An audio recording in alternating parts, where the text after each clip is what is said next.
the CCP continues to brainwash Chinese children?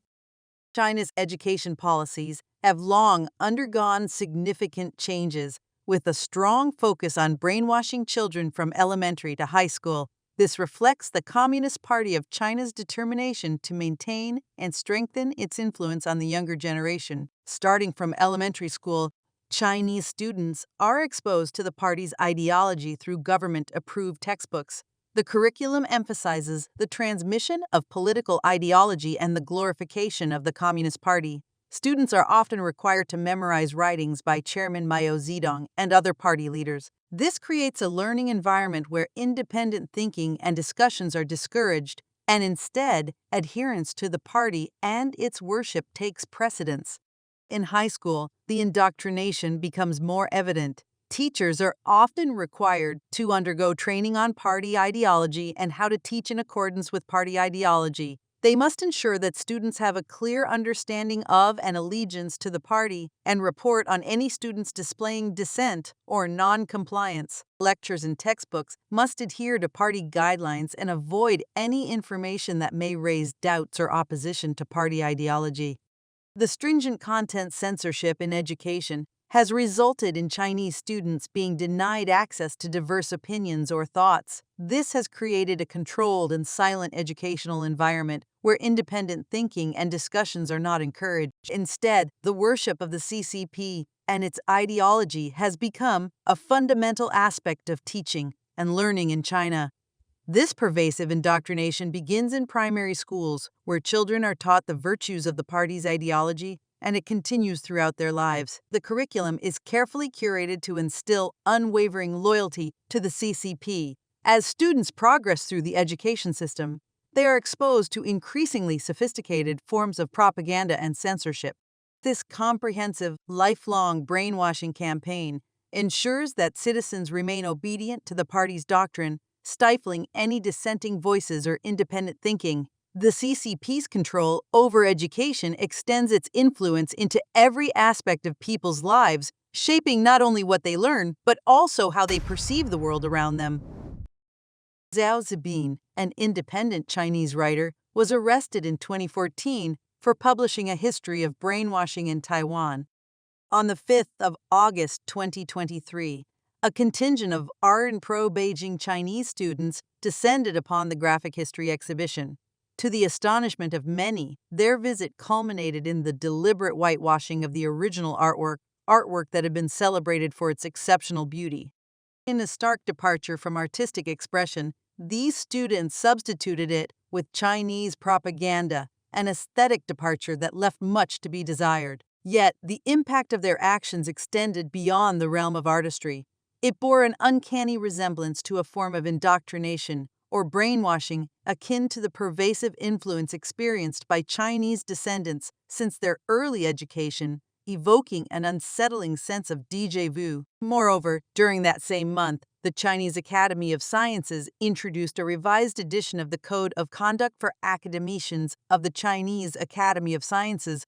This updated code included a novel section addressing prohibited behaviors. Among the stringent restrictions, one clause explicitly curtails academicians from disseminating academic viewpoints that fall beyond the purview of their specialized domains. Another clause imposes a strict prohibition on their involvement in activities that lack direct relevance to their official responsibilities and areas of expertise. These restrictions encompass a wide spectrum of undertakings, spanning from consultations and reviews to evaluations, recommendations, and more. Furthermore, a paramount emphasis is placed on upholding the tenets of equity and confidentiality, firmly establishing them as non-negotiable in various facets of their roles, including recommendations, reviews, assessments, and commendations. The Chinese Communist Party's extensive brainwashing endeavor stands as an unparalleled behemoth in the annals of history, surpassing even the Soviet Union's indoctrination efforts.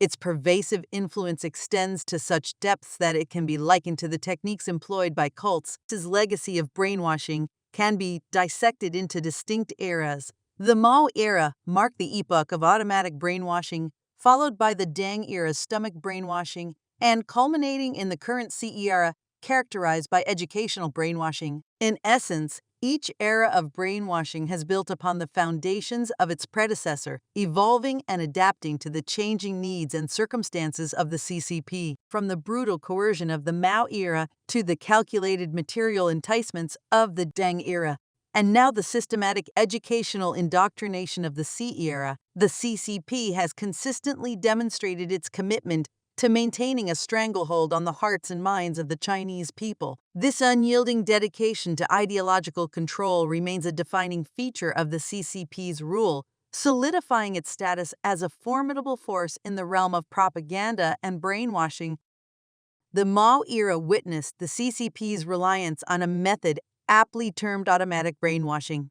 This insidious technique hinged on the deployment of violence as a potent tool for reshaping individuals' values and cognitive frameworks. Referred to colloquially as Maoist software, this approach aimed at achieving a comprehensive spiritual metamorphosis within the populace. At its core, it sought to secure a monopoly over the dissemination of information, manipulating it to align with the CCP's dogma.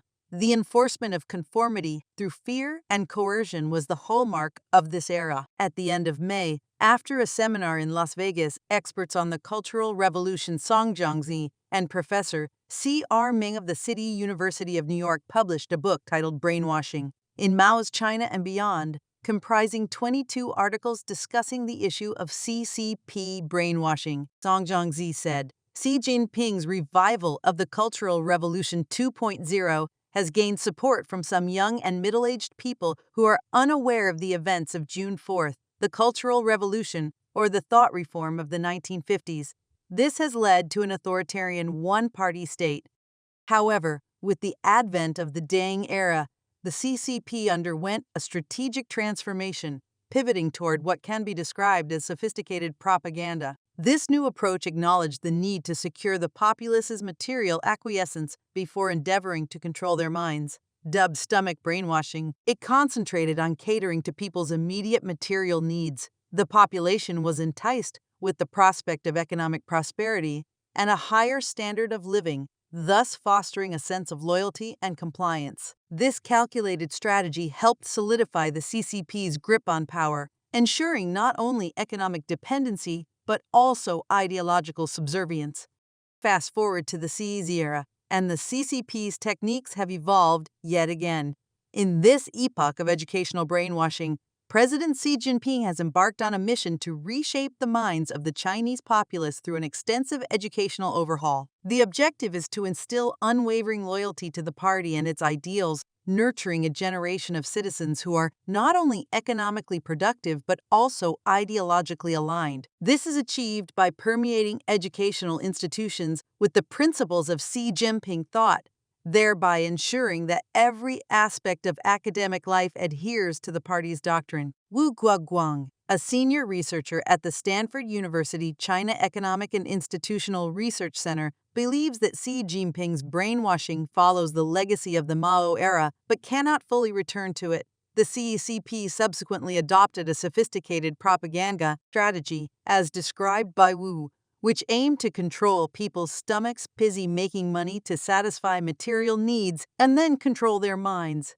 Wu refers to this as an evolution of brainwashing or Deng software. As China faces economic challenges and worsening international relations, President Xi Jinping appears more focused on consolidating power and controlling speech through political brainwashing. This strategy harkens back to the Mao era, where authoritative figures impose concepts and values, punishing those who deviate from them. Furthermore, on August 28th, the Chinese Propaganda Department and the Ministry of Education jointly launched textbooks on Xi Jinping thought for university students. According to China Central Television, known as CCTV, the nationwide objective is to ensure that Xi Jinping thought becomes integrated into classrooms, textbooks, and students' minds.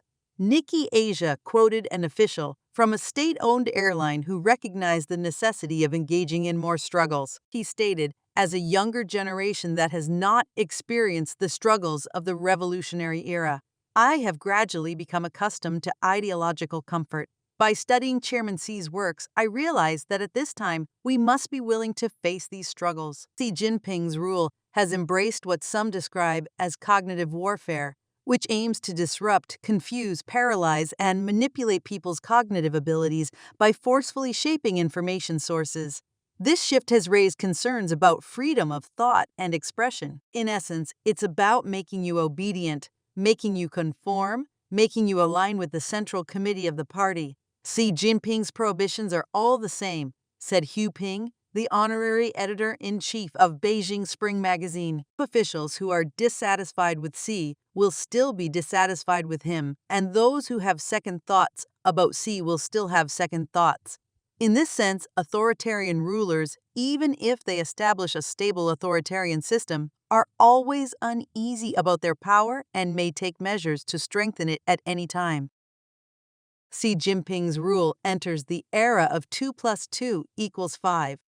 As Xi Jinping frequently conducts political education campaigns, he has adjusted the CCP's propaganda strategy to focus on cognitive warfare. This shift aims to disrupt, confuse, paralyze, and destroy people's basic cognitive abilities by shaping information sources forcefully. Zheng Aimi, a former researcher at the China Economic Restructuring Institute and editor of China at a Historical Crossroads, "Where is China heading?" says that Xi Jinping's rule has entered the era of 2 plus 2 equals 5. In other words, the freedom and rights to determine whether 2 plus 2 equals 4 or 5, or even 3 have been deprived by the party. Wu Guoguang believes that the reshaping of the narrative surrounding the COVID-19 pandemic is a typical example of Xi Jinping's cognitive warfare. In December 2022, China was still in the midst of a tsunami of the pandemic, a massive humanitarian disaster.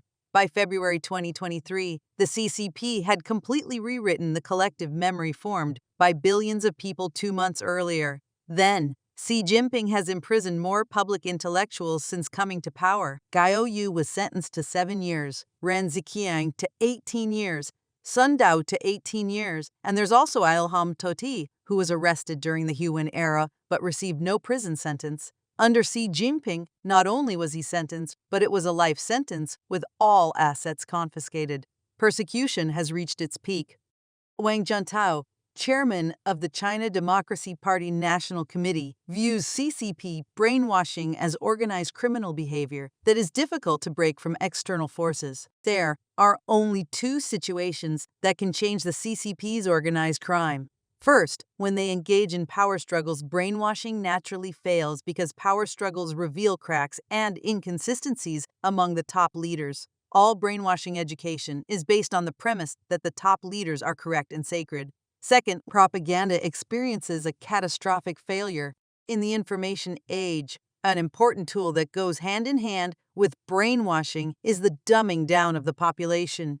Many mainland Chinese undergraduate students who come to study at the University of California are unaware of the Great Leap Forward, the Cultural Revolution, the June 4th massacre, and have never heard of Li Bianyan. They have no awareness of the harm being done to humanity in Xinjiang today. It should be said that they are not allowed to be aware. However, the human brain is a complex thing with many layers. External authority figures, washing from top to bottom, can only wash away a certain percentage. The unwashed layers are still there. They may not be completely normal, even divided, but they are still there. This got us thinking about the current events in China. What can be taught in schools? Xi Jinping taught for primary school. What can be shown on TV? The list of banned elements that cannot appear in movies when people can play games.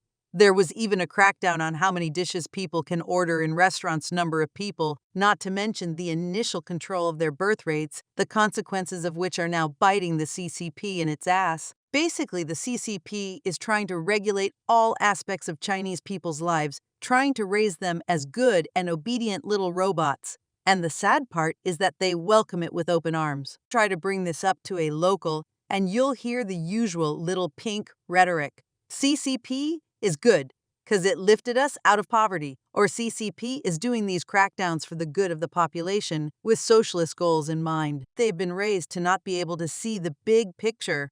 Some of them see it, of course, but they're afraid to speak. But even so, there are far more Chinese who would rather welcome this form of extreme control and try to find mental excuses for it. It's a very sad state of affairs. I honestly think that in a decade, That line from the movie will become a reality in China as the country slips more and more into dystopian territory. Non-politically approved music and films and books may be a thing of the past for Chinese people. Without a doubt, in today's Chinese society, and even in overseas Chinese communities, the phenomenon of cognitive dissonance is quite evident. The outer surface is the product of the brainwashing project, but underneath, there may be some different thoughts and values. Is there a way to escape the brainwashing system of the Chinese Communist Party? I say there is. This massive project, despite existing for decades, has not been able to completely erase people's normal cognition and values. Basic human values are a product of human nature and not easily changed. The CCP has trampled on human nature for decades without being able to extinguish it. In my view, a spiritual split is not the worst situation. It would be worse if there were no split between the spirit and the surface. In essence, each era of brainwashing has built upon the foundations of its predecessor, evolving and adapting to the changing needs and circumstances of the CCP, from the brutal coercion of the Mao era to the calculated material enticements of the Deng era, and now the systematic educational indoctrination of the Xi era. The CCP has consistently demonstrated its commitment to maintaining a stranglehold on the hearts and minds of the Chinese people. This unyielding dedication to ideological control remains a defining feature of the CCP's rule, solidifying its status as a formidable force in the realm of propaganda and brainwashing.